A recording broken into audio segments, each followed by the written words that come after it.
Good morning, world. Welcome to another episode of Xendependently Minded. If you are a new or returning listener, I truly hope you enjoyed this episode. Before we get into the episode, here's a brief disclaimer. Enjoy. The views and opinions expressed by past, present, and future guests of Xendependently Minded have not been expressed by me, and they may not even be shared by me. The views and opinions that I express are, of course, satirical. If you're confused, then try this thought experiment to help you understand. If you like what I said, or say, and you agree, then you can tell yourself that it is my real opinion, and it's not satirical. If you don't agree with what I say, and you're disgusted and repulsed by it, then obviously I'm just being satirical. Obviously, these aren't my real opinions, because this is clearly a character, and nobody would actually have these opinions, would they? Anyway, enjoy the episode. How's it going, boys and girls? It's your boy, Mark Carney, new Prime Minister of the great nation of Canada, back at it with another episode of Xendependently Minded. Yeah, I don't like to be that guy that starts to act like they can pay attention to, they don't even know who their own senator is, these people, these Americans, these bugs. They don't know who their own senator is. They don't know who their own representatives are. They don't even know how bills are created, how bills are passed. They don't know anything about anything. But then when a country that isn't America comes around and has an election, they start to be like, oh yeah, Canada's good. They're gonna FAFO, F around and find out. It's like that phrase has been taken by a bunch of fat idiots, and now it's been co-opted by these turds. These turds with legs. These people that have had to have legs removed recently because they can't stop drinking soda. They've taken that phrase, and now I can't say it because it's just lame. It's like, there's a couple other no-no words that I can't even say now because it's not cool to say. It's like, everybody started saying it. When you have, like, the richest people in the world tweeting it from their profiles, certain words that I used to think were, like, pretty cool and edgy when I was young, now I can't even say them. So now I'm, like, reverting back to using medieval insults and medieval phrases. Anyway, that all being said, I hope and pray for our brothers in China. Yeah, them as well, but our brothers in Canada, the other C word country.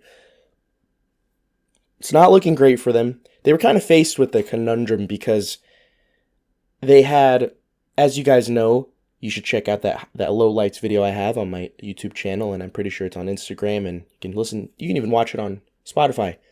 Justin Trudeau stepped down because the Liberal Party in Canada was on track to, according to all their analytics, which is why he stepped down, they were on track to lose like every election for the rest of time because of how bad Trudeau has done for the country of Canada. Again, I'm just saying this as an outsider, as someone who has visited Canada once and has never lived there, so I can't pretend to act like I understand politics, but when the leader of your country steps down willingly, that's a sign that they weren't doing too good. They had a temporary replacement, and then he ended up winning the election. But the person that had opposed him in the election, Pierre Poilievre, or whatever the heck his name is, I thought it was cool because I saw like 10-second clips of him every once in a while. I was like, oh, that guy seems cool. Didn't know anything about him. Turns out he's also a fraud. He's just a huckster. He's a spooky Republican, conservative, fake, pro-corporate, pro-sending money overseas. Canada's experiencing some of the same problems that America's experiencing.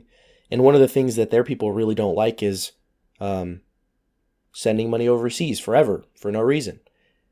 So they were kind of stuck with this huckster, this shady guy, and then this guy who on paper, not really much is known about him. He's been in the Liberal Party for a long time with Canada. A lot of people say he was the actual person running Canada, and Trudeau was just like a front man, but this guy did something like he worked for like the bank, like the World Bank, the Rothschilds Bank or something in the UK. He was pretty sure he's a World Economic Forum goon. He's just on paper not the greatest candidate for Canada, but I hope I'm wrong. I hope he is. I hope when you're faced with a moment like on a debate stage, which I'm not sure if they have debates. I'm sure they have public televised debates in Canada, but it was kind of like the United States debates, the vice presidential debates, when the very first question was, which of you candidates loves Israel more than the other? That was the first question of the vice presidential debates. It wasn't phrased like that, but why is the first question of the vice presidential debates not on the numerous issues that America's plagued with, like the insane increase of housing costs, the fact that nobody can afford to buy a house, the fact that more than half of people in America cannot afford a $600 emergency, the fact that everyone's dropping dead of diseases that weren't present 10 to 15 years ago, and they weren't as prevalent as they were today, the fact that we're $40 trillion in debt, the fact that kids aren't safe to go to school, the roads are falling apart, straight up apartment buildings are collapsing, bridges are collapsing. And the first question is, what are you willing to, can you pledge allegiance to another country? How about you pledge allegiance to America? Oh, will you pledge your undying support for so-and-so? How about you pledge your undying support for the United States of America and citizens of the United States of America? And then we can worry about our allies later. I guarantee you, in elections that they haven't held in Israel and Ukraine, the two biggest recent recipients of aid from the United States, I guarantee you that their first question is not, what will you do for the United States? So why would we do that for them? Anyway, I hope everything goes well for Canada. First thing I'm going to talk about is the other C word, China. China has already caved to the tariffs. Remember that stretch about 3 to 4 weeks ago, might have been a month ago now, when tens of millions of Americans were freaking out. The stock market has collapsed. Stock market has collapsed. I don't know what that means. I don't know what a stock is. I don't know what a 401k is. I like to tell people, oh, I got a 401k with my job. I don't know how to access it. Don't know what that means. Just have one. I'm cool. Boom. Tariff day started, like National Tariff Day, whatever the holiday was, whatever the announcement was, whatever Trump called it. There was some volatility in the stock market. A lot of people were upset. A lot of people were scared. I sympathize with them. Because a lot of people, when you put money to the side, when you put money into savings, if it's not just a straight up savings account and you put it into things, you think that it's safe, but nothing is safe. Not even putting money into a savings account is safe with inflation and with things like that, the cost of living. So I sympathized with people that were scared during that time of volatility. The stock market was down tremendously. It was a very big drop. It was the biggest drop, I think, since the COVID pandemic. So people were rightfully scared, but it has started to correct itself. Things are looking up. I'm a little worried because Jim Cramer did say that there will be no recession, and you guys know what it is with Jim Cramer. The inverse of everything he says ends up being true. So let's hope this might be the first time in his life that he's correct. Anyway, China's already caved with tariffs and it took like a week and a half or 2 weeks because their economy started to collapse because America's tariffs on them. It turns out that getting tariffs placed on you by the world's largest consumer economy, when you're the world's largest manufacturing economy as of today, I believe, or at least it's getting there, it turns out that hurts. So China's stock market collapsed like 10%, which their stock market is fake anyways. It's made of trolley gummy worms. It's built on a foundation of cheese wheels. It's not real. You can throw a rock at it and it falls apart. There's constantly companies in China, CEOs getting disappeared because their companies are fake. They're making things up. They're over-reporting numbers. They're inflating everything. It's not real. And it's so not real that it took 1 week of tariffs for the Chinese Communist Party for the Chinese government to get involved in the stock market and intervene to save their government, their economy from fully falling apart. So it took 1.5 weeks. And to be fair, the United States did the same thing, but it was the COVID pandemic. It wasn't a week of tariffs from another country. It was a worldwide pandemic where almost the entire world shut down. And if there were countries that didn't shut down, they at least shut down for a second. It affected everything. It truly did. But yeah, it turns out the world's largest consuming economy can do damage if they're messed with. And now China is actively discussing with the United States trade deals.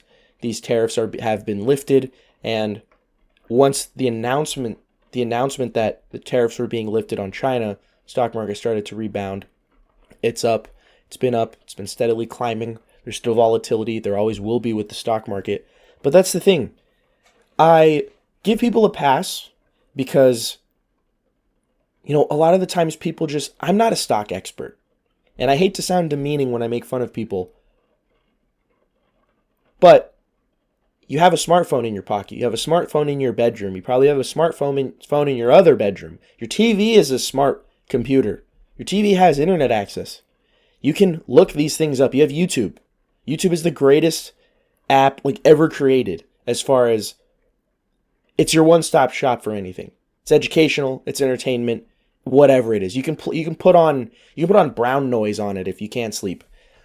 Background noise. If you're from New York City and you can't sleep because now you live in they call it out in the country if you're just living in a regular suburban neighborhood. You can play New York City sounds if you can't sleep, if you're like a sick person. So while I'm sympathetic with people, you have the internet, okay?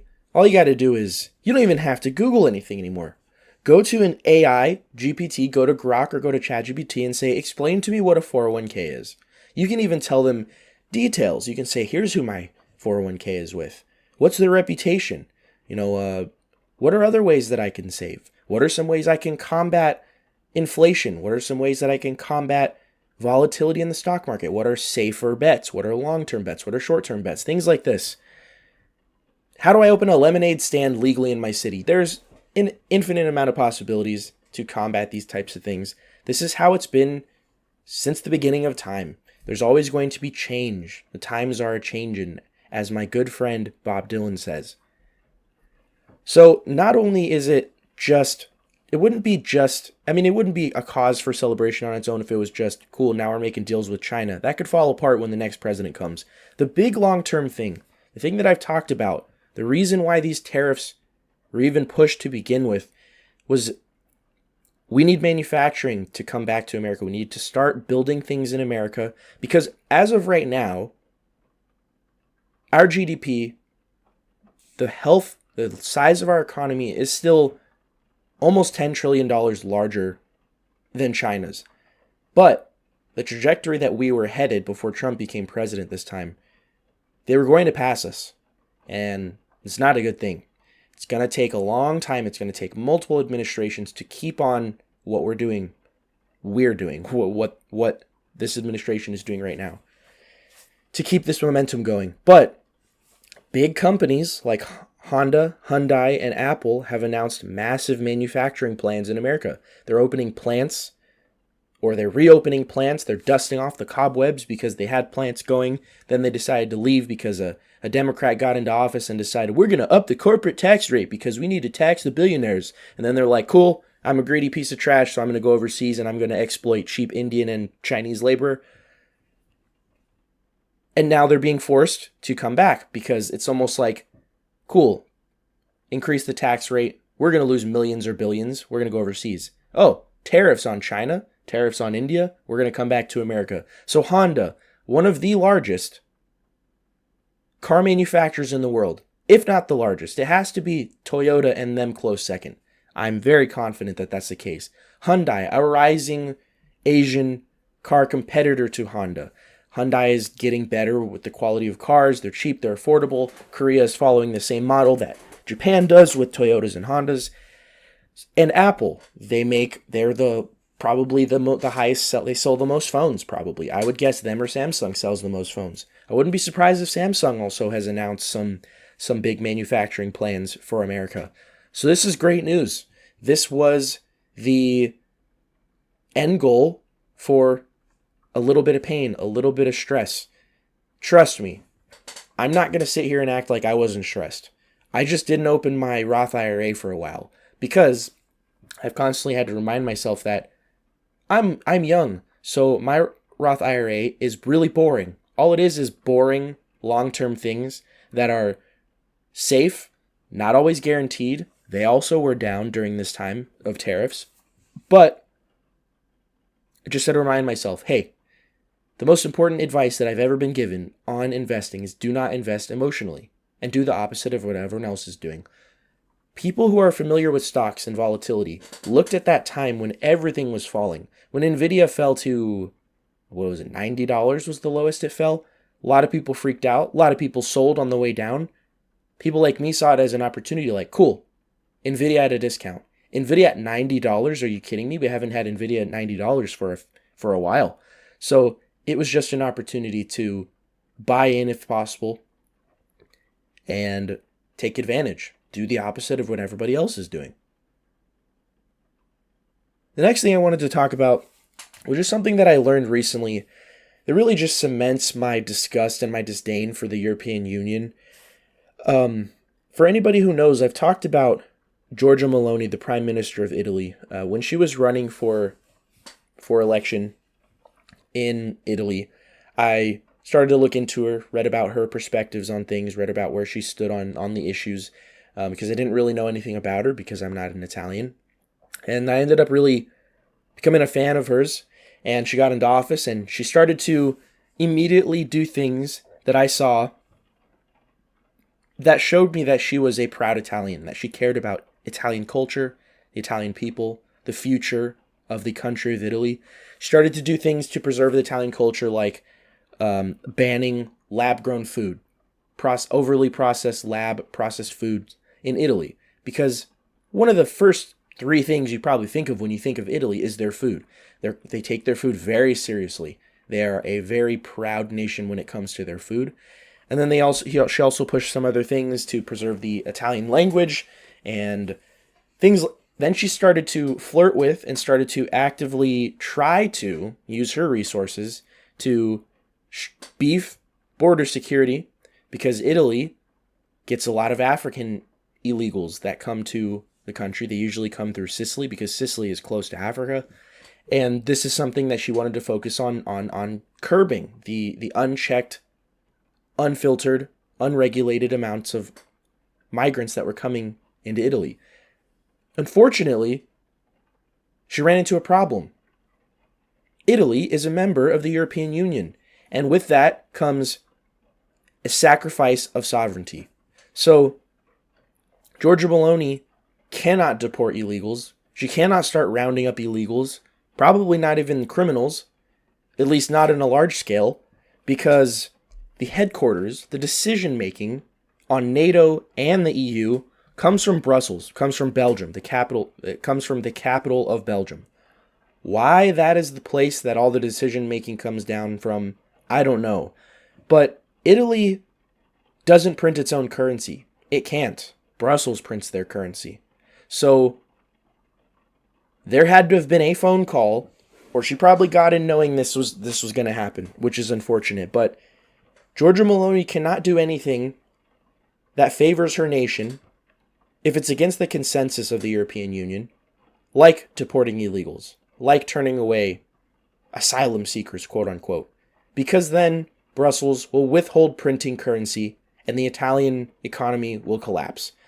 And I don't know if a lot of people know this, but Italy is one of the stronger countries as far as economies go in the European Union. They're one of the top providers of aid to the rest of the European Union.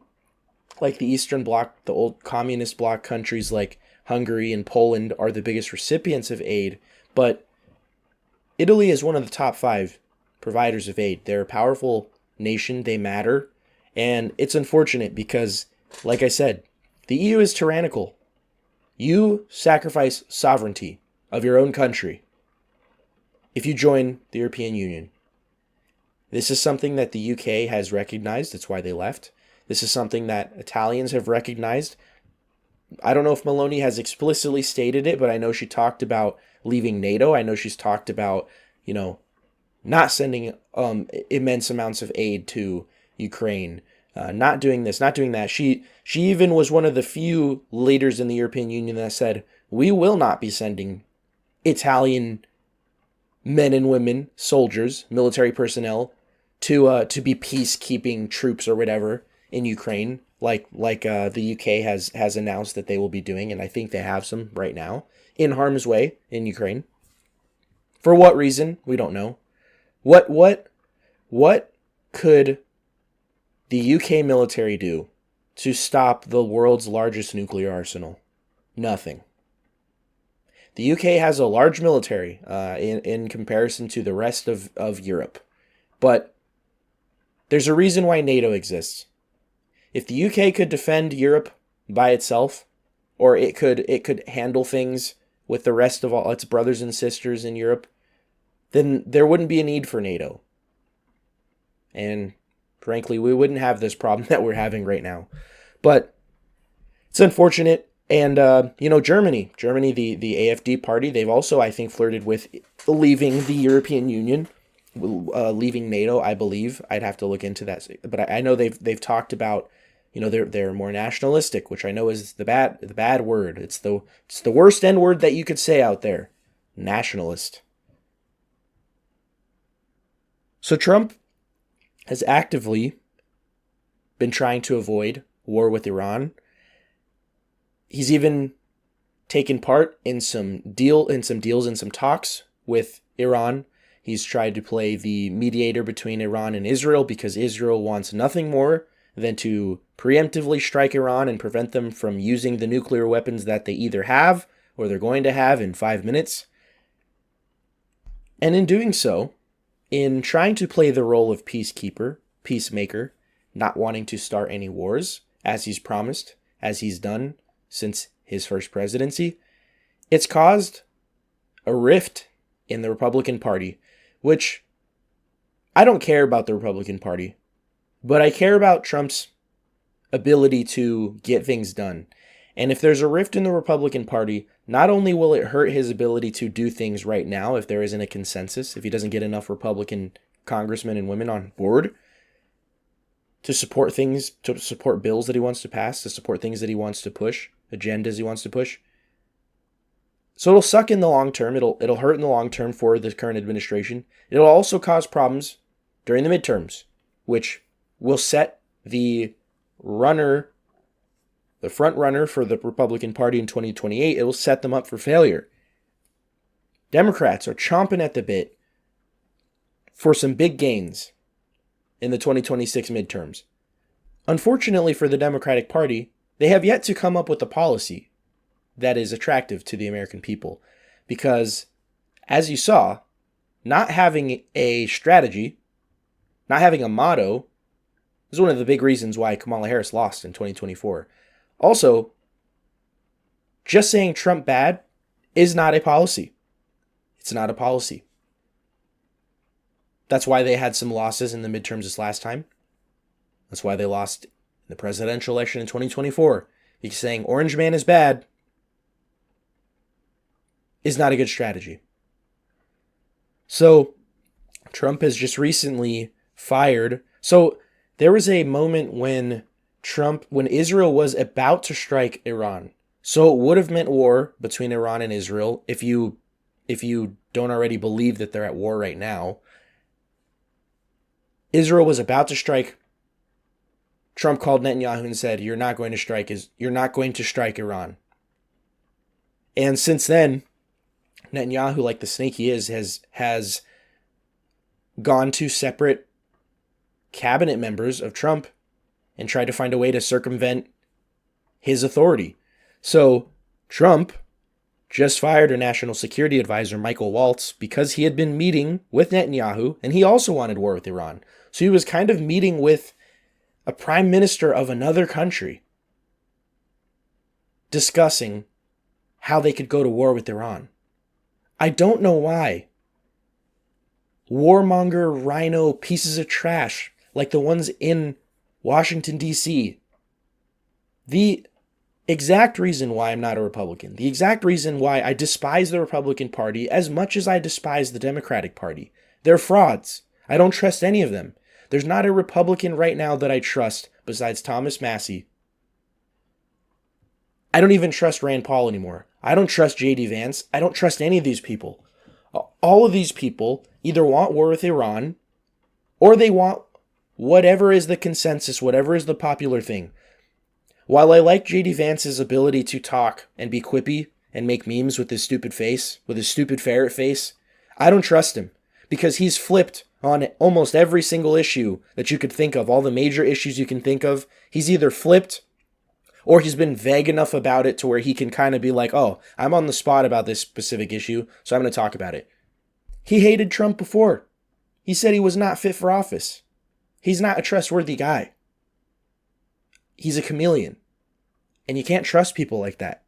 You can't trust people who don't know what they believe. Because they have no belief. Their belief is money. That's it. That's their God. That's who they worship. That's who they pray to every night. Next thing I wanted to talk about.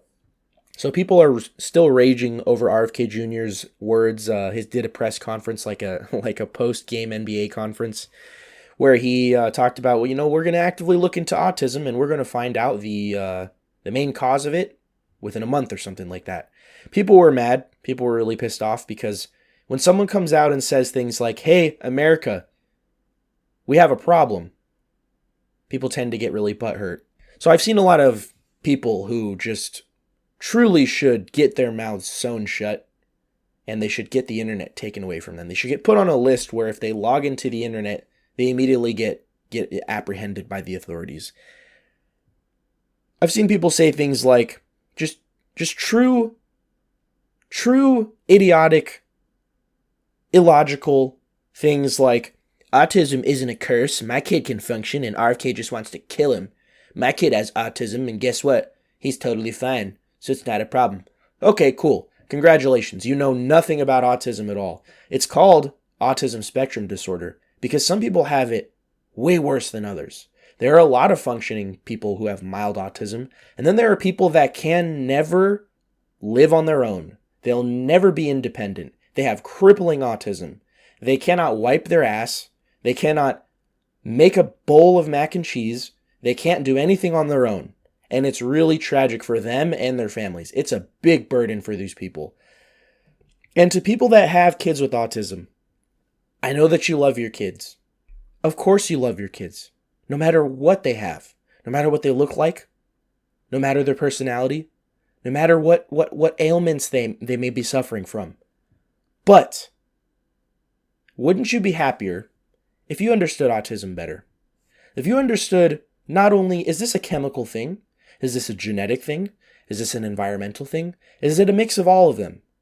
Because the better you understand what is the cause of autism, the better you can possibly understand how to treat it, how to cope with it, learning strategies, behavioral practices. And I'm sorry, but wouldn't you be happier if your kid didn't have autism? Wouldn't you be happier if you were able to think unselfishly? Wouldn't you be happier if no other parent ever had to handle or deal with what you deal with your autism spectrum disorder suffering child? Congratulations. I am truly happy for you that your kid has functioning autism, but it is called spectrum disorder for a reason, and there are a lot of people with crippling cases of it. It's stupid to get mad at somebody who points out that there has been alarmingly high numbers of something that did not exist 50 years ago. It didn't exist on the scale that it does today. And the cop-out explanation for this is always, well, the parameters of how we diagnose autism has changed. No. They may have changed, but that doesn't cause like a 500% jump in it in the past 10 years. I'm sorry. That is not that is not a solid explanation. That could be one part of it. Cool. That has caused us to go an increase in autism diagnoses by 3%. That's what I give it max. So people can keep complaining, but RFK Jr. is doing a lot of great things when it comes to vaccines as well. He's making it harder for vaccines to be made publicly available. Their vaccines that are being worked on, that are being pushed to be sold and provided to the public, are now required to go through harsher studies, more stringent, in-depth studies. And there are people mad at that.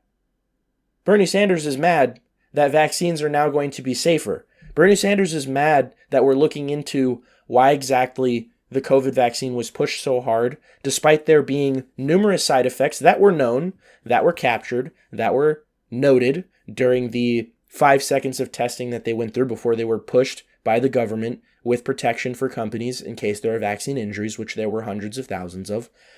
Why do people have spike proteins that are causing young teens to collapse of heart attacks? Why are soccer players in their 20s, the epitome of health and athleticism, why are they dropping dead? Why does pretty much everybody who got the vaccine, why do they have permanent damage to their heart because of spike proteins? Why were people getting blood clots? People are upset that RFK Jr. is looking into these things and addressing them and trying to prevent them in the future because vaccines are important. RFK wasn't anti-vax. Isn't it crazy that the anti-vax guy who got into the most powerful position when it comes to health and human services in America, isn't it crazy that that guy who's so anti-vax got in and didn't immediately ban vaccines? It's almost like he wasn't anti-vax. It's almost like people who said that only were repeating Bluetooth instructions that they received injected into their coffee creamer. Last thing I wanted to talk about. This could be good or bad news. I'm not going to sit here and cheerlead everything the Trump administration does, but on paper, at least in the short term, this could be a good thing. But the United States and Ukraine have officially signed a mineral deal. So basically, 50% of this deal is rights to probably mine, refine, produce, and ship back rare earth minerals that apparently exist in Ukraine. They exist enough for this to be like a main focus for the United States. But the other half of this deal is that the United States will basically be the rebuilders of Ukraine. So there are a butt ton of contracting companies that are celebrating right now, drinking a bunch of wine on their yachts because they're going to make boatloads of money rebuilding Ukraine. I knew that this was going to happen because I know people that work for some powerful companies, and they were already drafting proposals for transportation contracts, construction contracts, defense contracts in Ukraine, just waiting for the green light from the U.S. government. I guarantee you, though, it's not just going to be roads being built in Ukraine. It's not just going to be where are we going to place 10 Buc-ee's and Burger Kings in Odessa. I think it's also going to be a defensive alliance, kind of. It's going to be like, Halliburton, Lockheed Martin, and Northrop Grumman are going to build an Iron Dome for Ukraine to kind of deter Russia from doing what they did in the future. Is that even tenable? Is that even possible? Is that even smart? Is that just going to mean that we're going to occupy Ukraine until the end of time, till the Ukrainian people don't exist anymore? I don't know. But we're just going to have to see how it goes. As long as this means that there is peace coming, which I think Putin announced next week, there's going to be a 3-day ceasefire. I don't know what that means. I don't know if he's just flexing, saying, hey, I can end this war at any time because people have doubted my ability to do it. I'm not sure. I just hope that this mineral deal is a pretense to permanent peace and it just stops being America's problem. Let the Slavic people deal with their own problems. That's going to do it for this episode of Xendependently Minded. Hope you guys are doing well. Hope you guys enjoyed it. It's getting warmer out there. I know for us Germans here, it's getting pretty hot, aka 71 degrees. It's getting pretty warm, so make sure you're staying hydrated. If you don't drink water regularly, create some type of schedule. Set an alarm, get yourself a big water bottle. I have like a 64-ounce water bottle that I carry around, and it's constantly being refilled. It's constantly being drained. So stay hydrated, stay safe. Hope you guys enjoyed the episode. And my recommendation for everybody is the Oblivion Remaster. Elder Scrolls Oblivion, one of the first truly great games that I point to when I think back to the best games of my childhood. It was recently remastered. It was like a surprise shadow release. There had been rumors of an Oblivion remaster for, I feel like, the past 5 years. And then the rumors got pretty specific, and then it was released about 10 days ago. So it's a blast. It's a lot of fun. It's upgraded the graphics. There's been a little bit of a change in, combat system, but it's the same game. All the glitches, all the little what does that car review guy say? All the quirks and features of Oblivion are still there. The misspelling when in the character creation when you're picking your birth sign is still there. That funny voice line where the lady is reading the line and then she says, "Oh, I didn't like that. Let's do that again." They left that in there. So it's great. And all the bugs are still there, whether you love them or hate them. It's still an authentic Oblivion experience. So if you loved it when you were young, or you just never got to play it and it was just too old for you, now's your chance. Now's your chance to play it while we're waiting for Elder Scrolls 6, which at this rate might come out before GTA 6. So we'll see. Who cares about GTA 6? Grand Theft Auto's trash. Always has been trash. It's boring. It's overrated. And I could care less that it was delayed. I'm not going to be playing it or buying it. So anyway, thank you guys for the support. Thank you for listening. Please share. Please subscribe if you're on YouTube, which nobody is, at least for this podcast. I'll catch you guys on the next episode. As always, stay safe and stay away from those crazies out there. Thank you.